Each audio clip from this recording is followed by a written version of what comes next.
America के पूर्व राष्ट्रपति बिल क्लिंटन जब भारत आए थे तो ताजमहल को देखने के बाद उन्होंने कहा था, आज मुझे एहसास हुआ इस दुनिया में दो ही तरह के लोग हैं, एक वो जिन्होंने ताज देखा है और दूसरे वो जिन्होंने ताज नहीं देखा है। इस दुनिया में बेशक एक से बढ़कर एक इमारतें होंगी, लेकिन ताज जैसी कोई नहीं, क्योंकि इसकी बुनियाद में एक बादशाह ने अपना दिल रखा है। तो दोस्तों, इस वीडियो को आप अंत तक जरूर देखें, क्योंकि इस वीडियो में कई ऐसी बातें ताज के बारे में आज आप जानेंगे जो आप ताज देखने के बाद भी नहीं जानते होंगे।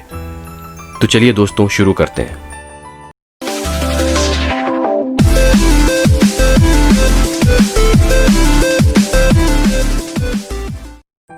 हजारों पर्यटक जो ताज देखने आते हैं, वो ये नहीं जानते कि जो वो देख रहे हैं वो ताजमहल का पिछला हिस्सा है। दरअसल जो शाही दरवाजा है वो नदी के किनारे दूसरी तरफ है। आज ज्यादातर पर्यटक ताज को वैसा नहीं देख पाते जैसा कि शाहजहां चाहते थे। मुगल काल में ताज तक पहुंचने के लिए नदी ही मुख्य रास्ता था। ये एक तरह का हाईवे था। बादशाह और उनके शाही मेहमान नाव में बैठकर आते थे। नदी के किनारे एक चबूतरा हुआ करता था। नदी बढ़ती गई तो वो बहुत पहले ही नष्ट हो गया। बादशाह और उनके मेहमान उसी चबूतरे से ताज आया करते थे। ये कहा जाता रहा है कि शाहजहां ने ताजमहल बनाने वाले मजदूरों के हाथ काट दिए थे, लेकिन ये बात एक अफवाह जैसी लगती है, क्योंकि इस बात का कोई प्रमाण मौजूद नहीं है। बहुत से इतिहासकारों का ये मानना है कि शाहजहां ने मजदूरों को जिंदगी भर की पगार देकर ये करारनामा लिखवाया था कि वो कोई भी ऐसी इमारत नहीं बनाएंगे। ताजमहल की ये जो चारों मीनारें हैं, ये बिल्कुल सीधी नहीं खड़ी, बल्कि चारों बाहर की ओर हल्की झुकी हुई हैं, और इन्हें ऐसा ही बनाया गया था ताकि भूकंप जैसी आपदा आने पर अगर ये गिरे भी तो बाहर की तरफ गिरे और मुख्य मकबरे को कोई नुकसान ना पहुंचे। कुतुब मीनार भारत की सबसे ऊंची इमारत है, लेकिन शायद आपको ये जानकर हैरानी होगी कि ताजमहल कुतुब मीनार से भी ऊंची है।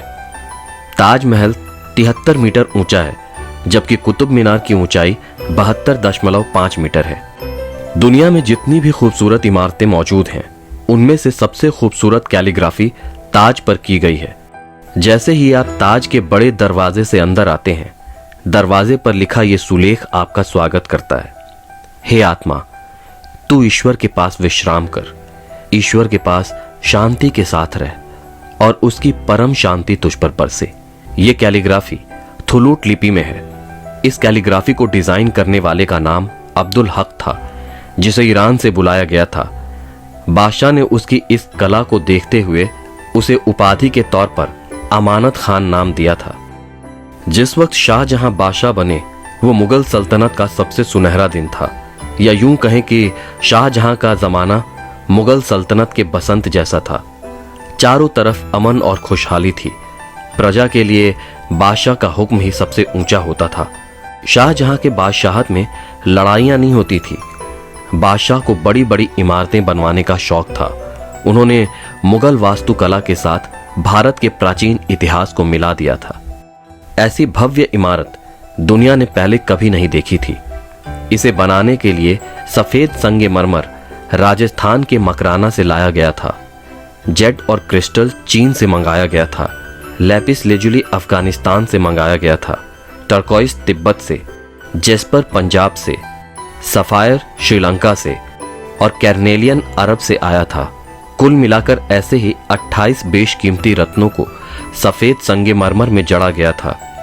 इन सभी चीजों को विदेशों से आगरा लाने के लिए 1000 से भी ज्यादा हाथियों का इस्तेमाल किया गया था। ताजमहल आज से 400 साल पहले 1631 में बनना शुरू हुआ था और ये 22 साल बाद 1653 में पूरा हुआ। इसके निर्माण में 20,000 कारीगर और मजदूर लगे थे। वास्तुकला का इससे शानदार नमूना दूसरा और कोई भी नहीं। ताजमहल के निर्माण के लिए हर चीज को हीरे की तरह परख कर चुना गया था। ताज के दरवाजों पर जो नक्काशी है, उसकी तकनीक इटली के कारीगरों से सीखी गई थी। इन संगमरमर को तराशने के लिए उज्बेकिस्तान के बुखारा से बुलाया गया था। ईरान से संगमरमर पर कैलीग्राफी करने वाले कारीगर आए थे और पत्थर को तराशने के लिए बलूचिस्तान के कारीगरों को बुलाया गया था। 1857 की क्रांति के दौरान अंग्रेजों ने ताज को काफी नुकसान पहुंचाया। उन्होंने ताज की दीवारों में जड़े गए बेशकीमती रत्नों को खोद के निकाल लिया था। ताजमहल के मुख्य गुंबद का जो कलश है, किसी जमाने में वो सोने का हुआ करता था। 19वीं सदी के शुरुआत में सोने के कलश को बदलकर कांसे का कलश लगा दिया गया। दावे के साथ नहीं कहा जा सकता कि ताजमहल को किसने डिजाइन किया था, लेकिन यह कहा जाता है 37 लोगों के एक टीम ने मिलकर ताजमहल का नक्शा तैयार किया था। ये 37 वास्तुकार दुनिया के दूर दूर के देशों से बुलाए गए थे।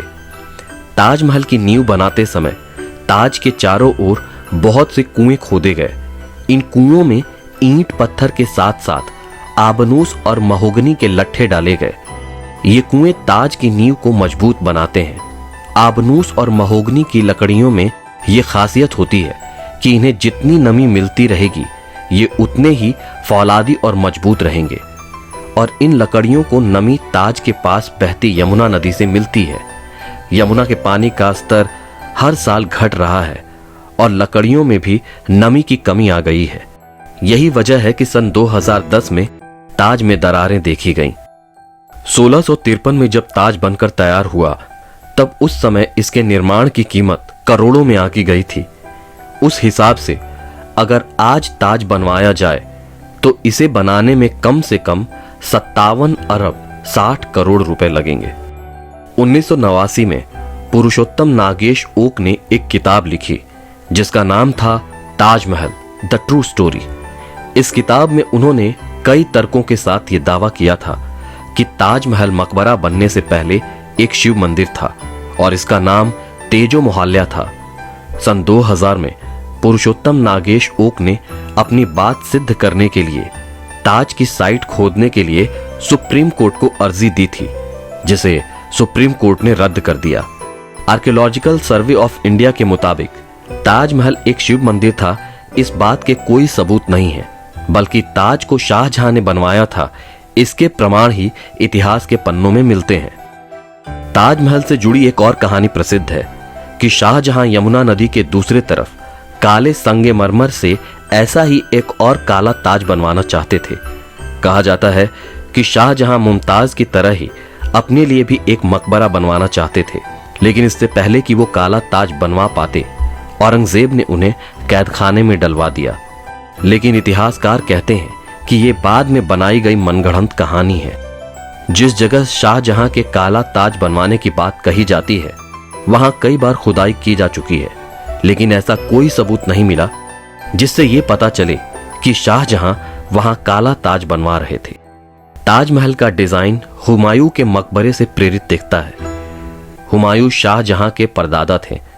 उनका ये मकबरा हिंदुस्तान में आगे बनने वाले कई मुगल इमारतों के लिए प्रेरणा बना। दूसरे विश्व युद्ध के दौरान सरकार ने मकबरे के चारों ओर बांस का घेरा बनाकर सुरक्षा कवच तैयार किया था, जिससे कि हवाई बमबाजों को भ्रमित किया जा सके और ये जर्मनी और जापानी हवाई हमलों से सुरक्षा प्रदान कर पाए। 1965 और 1971 में भारत पाकिस्तान युद्ध के दौरान भी यही किया गया था। कई देशों में ताजमहल के नकल पर बनी इमारतें मौजूद हैं, जैसे चीन, बांग्लादेश और कोलंबिया में, और ऐसा ही एक इमारत भारत में भी मौजूद है जिसका नाम बीबी का मकबरा है। ये इमारत महाराष्ट्र के औरंगाबाद में है। इसे मुगल बादशाह आजम शाह ने अपनी मां दिलरश बानो बेगम की याद में 17वीं सदी के आखिर में बनवाया था। इसे ताजमहल की तर्ज पर बनवाया गया था। इस मकबरे का गुंबद ताजमहल के गुंबद से छोटा है और इसका सिर्फ गुंबद ही संगमरमर का है, बाकी निर्माण प्लास्टर से किया गया है।